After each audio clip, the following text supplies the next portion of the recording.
ಕಳೆದ 10ನೇ ತಾರೀಕು ರಾತ್ರಿ ನಮ್ಮ ಪೊಲೀಸರಿಗೆ ಒಂದು ಮಾಹಿತಿ ಬರುತ್ತೆ. ನಮ್ಮ ರಾಯಬಾಗ್ ಪೊಲೀಸ್ ಠಾಣಾ ವ್ಯಾಪ್ತಿಯಲ್ಲಿ ಒಂದು ಆಕ್ಸಿಡೆಂಟ್ ಆಗಿದೆ ಅಂತ ಹೇಳ್ಬಿಟ್ಟು ತಕ್ಷಣ ಪೊಲೀಸರಲ್ಲಿ ಹೋಗ್ತಾರೆ. ಅಲ್ಲಿ ನೋಡಿದಾಗ ಆಕ್ಸಿಡೆಂಟ್ ಆಗಿ ಒಬ್ಬ ವ್ಯಕ್ತಿಯ ಮರಣ ಆಗಿರುತ್ತೆ. ಹತ್ತಿರದಲ್ಲಿಯೇ ಒಂದು ಹೋಂಡಾ ಶೈನ್ ಬೈಕು ಮತ್ತು Bolero neo sport car jeep ಇದು ಟಾಪಲ್ ಆಗಿ ಬಿದ್ದಿರುತ್ತೆ ಪಲ್ಟಿಯಾಗಿ. ಆ ತಕ್ಷಣ ಇಂಜೂರ್ಡನ್ನು ಆಸ್ಪತ್ರೆಗೆ ಸೇರಿಸ್ತಾರೆ. ತದನಂತರ ಇದ್ರ ಬಗ್ಗೆ ವಿಚಾರಣೆ ಮಾಡಲಾಗಿ ಮೃತನಾದಂಥವನು ಮಾರುತಿ ಲಟ್ಟೆ ಬೂದಿಯಾಳ ಗ್ರಾಮದವನು ಅಂತ ಗೊತ್ತಾಗುತ್ತೆ.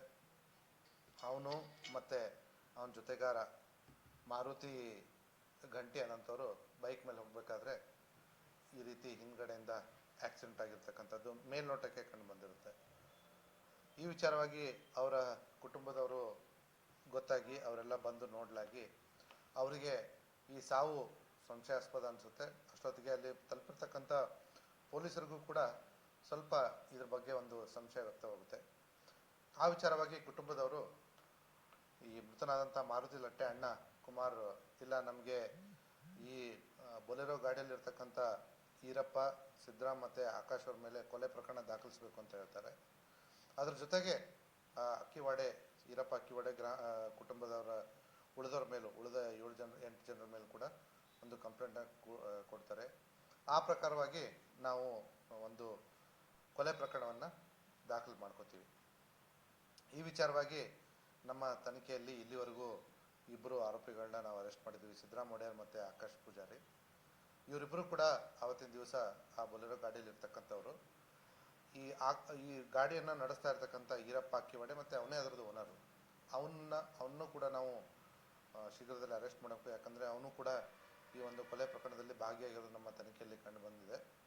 ಸದ್ಯಕ್ಕೆ ಅವನ ಬೆನ್ನು ಹುರಿ ಅಂಗಾಂಗಕ್ಕೆ ಇಂಜುರಿ ಆಗಿರೋದ್ರಿಂದ ಅದು ಒಂದು ಫ್ರ್ಯಾಕ್ಚರ್ ಆಗಿರ್ಬೋದು ಅನ್ನೋಂಥ ಸಂದೇಹದ ಮೇಲೆ ಡಾಕ್ಟರ್ ಟ್ರೀಟ್ಮೆಂಟ್ ಕೊಡ್ತಾ ಇದ್ದಾರೆ. ಹಾಗಾಗಿ ಅವನ್ನ ನಮ್ಮ ವಶಕ್ಕೆ ಪಡೆದುಕೊಂಡು ತನಿಖೆ ಮಾಡಲಿಕ್ಕೆ ಆಗಿಲ್ಲ. ಈ ಒಂದು ಪ್ರಕರಣದ ವಿಚಾರವಾಗಿ ನಮ್ಮ ಪೊಲೀಸರು ಇಲ್ಲಿವರೆಗೂ ಸಾಕಷ್ಟು ತನಿಖೆಯನ್ನು ನಡೆಸಿದ್ದಾರೆ. ಈ ಕೊಲೆಗೆ ಕಾರಣ ಅನ್ನೋಂಥದ್ದು ಕೂಡ ಮೇಲ್ನೋಟಕ್ಕೆ ನಮಗೆ ಗೊತ್ತಾಗಿದೆ. ಈ ಈರಪ್ಪ ಅಕ್ಕಿವಾಡೆ ನಮ್ಮ ಪ್ರಮುಖ ಆರೋಪಿ ಏನಿದ್ದಾನೆ, ಅವನು ಆ ಭಾಗದಲ್ಲಿ ಒಂದು ಕಬ್ಬಿನ ಗ್ಯಾಂಗನ್ನು ನಡೆಸ್ತಾ ಇದ್ದ. ಬೂದಿಹಾಳ ಗ್ರಾಮದಲ್ಲಿ ಮತ್ತು ಅಕ್ಕಪಕ್ಕದ ಗ್ರಾಮಗಳನ್ನ ಸೇರಿಕೊಂಡು ಜೊತೆಗಾರದಂಥ ಸಿದ್ದರಾಮ್ ಒಡೆಯರ್ ಮತ್ತು ಆಕಾಶ್ ಪೂಜಾರಿ ಕೂಡ ಪಕ್ಕದ ಗ್ರಾಮಗಳಾದ ದೇವರಕಟ್ಟೆ ಮತ್ತು ಜೋಡಟ್ಟಿಯವರು. ಹೀಗಿರುವಾಗ ಈ ಮಾರುತಿ ಲಟ್ಟೆ ಮತ್ತು ಮಾರುತಿ ಗಂಟಿ ಕೂಡ ಇದೇ ಕಬ್ಬಿನ ಗ್ಯಾಂಗ್ನ ಸದಸ್ಯರಾಗಿರ್ತಾರೆ. ತಮಗೆಲ್ಲ ಗೊತ್ತಿರೋ ಹಾಗೆ ಈ ಭಾಗದಲ್ಲಿ ನಮ್ಮ ಕಬ್ಬಿನ ಹಾರ್ವೆಸ್ಟಿಂಗ್ ಶುರು ಆಗೋಕ್ಕಿಂತ ಮುಂಚೆನೇ ಈ ಕಬ್ಬಿನ ಗ್ಯಾಂಗ್ನವರು ಬಂದುಬಿಟ್ಟು ಅಲ್ಲಿ ರೈತರ ಹತ್ರ ಮತ್ತು ಫ್ಯಾಕ್ಟ್ರಿಗಳ ಹತ್ರ ಮುಂಗಡವಾಗಿ ಹಣವನ್ನು ತೆಗೆದುಕೊಂಡಿರ್ತಾರೆ. ಈ ಒಂದು ಮುಂಗಡ ಹಣ ತಗೊಂಡಿರೋದ್ರಲ್ಲಿ ಈ ಮಾರುತಿ ಲಟ್ಟೆ ಮತ್ತು ಮಾರುತಿ ಗಂಟಿಯವ್ರಿಗೂ ಕೂಡ 50,000 ಕೊಟ್ಟಿರ್ತಾರೆ. ಕಾರಣಾಂತರದಿಂದ ಮಾರುತಿ ಲಟ್ಟೆ ಮತ್ತು ಮಾರುತಿ ಗಂಟಿಯವರಿಗೆ ಇದೇ ಒಂದು ಕಬ್ಬಿನ ಗ್ಯಾಂಗ್ನ ಸದಸ್ಯರಾಗಿ ಮುಂದುವರಲಿಕ್ಕೆ ಇಷ್ಟ ಇರೋದಿಲ್ಲ. ಹಾಗಾಗಿ ಅವರು ಆ ಕಬ್ಬಿನ ಗ್ಯಾಂಗ್ನ ತೊರೆದು ಬಿಡ್ತಾರೆ. ಮತ್ತು ಇದ್ರ ಜೊತೆಗೆ ಮಾರುತಿ ಲಟ್ಟೆ ಒಬ್ಬ ಯುವ ಜಾನಪದ ಕಲಾವಿದನಾಗಿ ಕೂಡ ಹೊರಹೊಮ್ಮುತ್ತಾ ಇರ್ತಾನೆ. ತಾವೀಗಾಗಲೇ ಮಾಧ್ಯಮಗಳಲ್ಲಿ ನೋಡಿರ್ಬೋದು. ಅವನು ಕೂಡ ಈ ಗ್ರಾಮೀಣ ಸೊಗಡಿನ ಹಾಡುಗಳನ್ನ ಹಾಕ್ಕೊಂಡು ಸ್ವಲ್ಪ ಚಿರಪರಿಚಿತನಾಗ್ತಾ ಇರ್ತಾನೆ. ಹಾಗಾಗಿ ಈ ಕಬ್ಬಿನ ಗ್ಯಾಂಗ್ಗೆ ಹೋಗಲಿಕ್ಕೆ ಕೂಡ ಅವನಿಗೆ ಇಷ್ಟ ಇರೋದಿಲ್ಲ. ಹೀಗಿರಬೇಕಾದ್ರೆ ಇವರು ಯಾವಾಗ ಕಬ್ಬಿನ ಗ್ಯಾಂಗಿಂದ ಹೊರಗೆ ಬರ್ತಾರೋ ಆವಾಗ ಈ ಮುಂಚೆ ತೆಗೆದುಕೊಂಡಿರ್ತಕ್ಕಂಥ ಅಡ್ವಾನ್ಸಲ್ಲಿ 45,000 ರೂಪಾಯಿನ ಕೂಡ ವಾಪಸ್ ಕೊಟ್ಟಿರ್ತಾರೆ. ಇನ್ನೂ 5,000 ಕೊಡೋದಿರುತ್ತೆ. ಆ ವಿಚಾರವಾಗಿ ಈ ಆರೋಪಿತರು ಈರಪ್ಪ ಮತ್ತು ಮಾರುತಿ ಗಂಟಿ ಮುಖ್ಯವಾಗಿ ಅವ್ರ ನಡುವೆ ಒಂದು ವಾಗ್ವಾದ ಆಗಿರುತ್ತೆ. ಈ ವಿಚಾರದಲ್ಲಿ ಅವ್ರ ಮಾತು ಬೆಳೆದು ನಾನು ನಿನ್ನ ನೋಡ್ಕೋತೀನಿ, ನೀನು ನನ್ನ ನೋಡ್ಕೋತೀನಿ ಅಂತ ಒಂದು ವಾಗ್ವಾದ ಆಗಿರುತ್ತೆ. ಆಯಿತು, ನಾನು ಕೊಲೆ ಮಾಡ್ತೀನಿ ನಿನಗೆ ಅನ್ನೋಂಥ ಒಂದು ಮಾತನ್ನು ಮಾರುತಿ ಗಂಟಿ ಅವನಿಗೆ ಹೇಳಿರ್ತಾನೆ ಮತ್ತು ಈರಪ್ಪ ಕೂಡ ಇವನಿಗೆ ಹೇಳಿರ್ತಾನೆ. ಇದೇ ಒಂದು ವಿಚಾರದಲ್ಲಿ ಅವತ್ತಿನ ದಿವಸ 10ನೇ ತಾರೀಕು ಈ ಈರಪ್ಪ ಅಕ್ಕಿವಾಡ ತನ್ನ ಸಹಚರರೊಂದಿಗೆ ಬಂದು ಇವರು ಗಾಡಿಯಲ್ಲಿ ಮನೆಗೆ ತೆರಳುತ್ತಿರ್ಬೇಕಾದ್ರೆ ಅವ್ರನ್ನ ಫಾಲೋ ಮಾಡ್ಕೊಂಡ್ಬಂದು ಅವ್ರ ಮೇಲೆ ಗಾಡಿ ಹಾಯಿಸಿ ಕೊಲೆ ಮಾಡಿರುವಂಥದ್ದು ಕಂಡು ಬಂದಿದೆ. ಈಗಾಗಲೇ ಹೇಳಿದಾಗೆ ಇಬ್ಬರು ಆರೋಪಿಗಳು ನಮ್ಮ ಪೊಲೀಸ್ ವಶಕ್ಕೆ ತೆಗೆದುಕೊಂಡು ವಿಚಾರಣೆ ಮಾಡಿ ನ್ಯಾಯಾಂಗ ಬಂಧನಕ್ಕೆ ಒಪ್ಪಿಸಿದ್ದೀವಿ.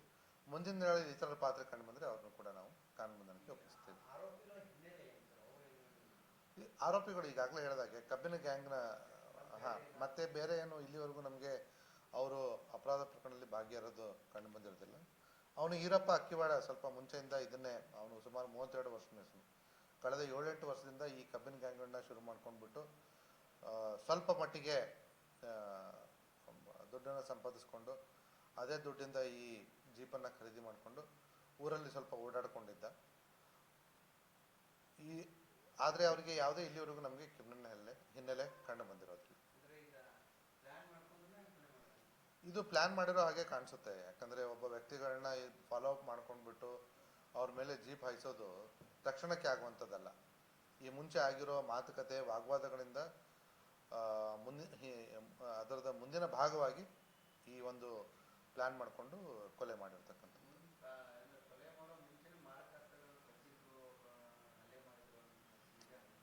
ಇದೇನು ನಮ್ಮ ಗಮನಕ್ಕೆ ಇದು ನಮ್ಮ ತನಿಖೆಯಲ್ಲಿ ಅದು ಕಂಡು ಬಂದಿರೋದಿಲ್ಲ.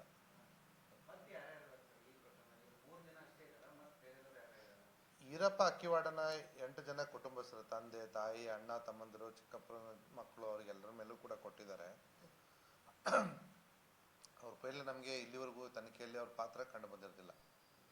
ಈ ಪ್ರಕರಣದಲ್ಲಿ ಮಾರುತಿ ಗಂಟೆ ಏನಿದ್ದಾನೆ ಅವನು ದಲಿತ ಕುಟುಂಬಕ್ಕೆ ಸೇರಿದವನಾಗಿದ್ದು ಇದೇ ಪ್ರಕರಣದಲ್ಲಿ ಅವನಿಗೂ ಕೂಡ ಗಾಯ ಆಗಿದೆ. ಮತ್ತು ಇದು ಕೂಡ ಕೊಲೆ ಪ್ರಯತ್ನ ಅಂತ ಕೂಡ ಒಂದು ಸೆಕ್ಷನನ್ನು ಆ್ಯಡ್ ಮಾಡ್ಕೊಂಡಿದ್ದೀವಿ.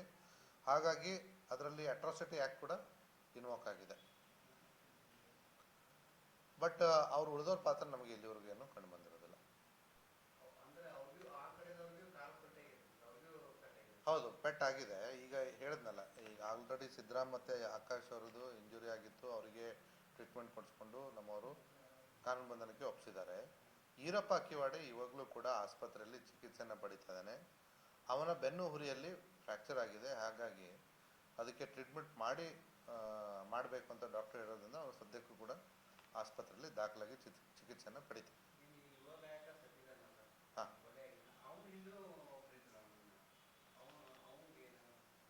ಅವನ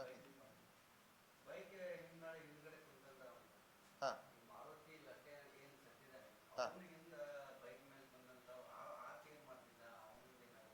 ಅದೇ ನಾನು ಈಗಾಗಲೇ ಹೇಳಿದೆ, ನಮ್ಮ ತನಿಖೆ ನಡೀತಾ ಇದೆ. ಸದ್ಯಕ್ಕೆ ನಮ್ಮದು ಇವರಿಬ್ಬರು ಪಾತ್ರ ಕಂಡು ಬಂದಿರ್ತದೆ. ತಕ್ಷಣ ಇವ್ರನ್ನ ನಾವು ಕಾನೂನು ಬಂಧನಕ್ಕೆ ಒಪ್ಪಿಸಿದ್ದೀವಿ. ಇನ್ನು ಮತ್ತೆ ಯಾರಾದ್ರೂ ಇದ್ರೆ ನಾವು ನೋಡ್ತೀವಿ. ಈಗ ನಮಗೆ ಹಾರ್ಡ್ಲಿ 3 days ಆಯಿತು ಇದು ಆಗಿರ್ತಕ್ಕಂಥದ್ದು. ತನಿಖೆ ನಡೀತಾ ಇದೆ ನಮ್ದಿನ. ಮಾರುತಿ ಲಟ್ಟೆದು ಆಗಿರಲಿಲ್ಲ. ಹಾಂ, ಈ ಜನಪದ ಗಾಯಕನಾಗಿ ಗ್ರಾಮೀಣ ಸೊಗಡಿನ ಹಾಡುಗಳನ್ನ ಹಾಡಿಕೊಂಡು ರಚಿಸಿ ಸ್ವಲ್ಪ ಫೇಮಸ್ ಆಗ್ತಾ ಇದೆ. ಹೌದು ಹೌದು.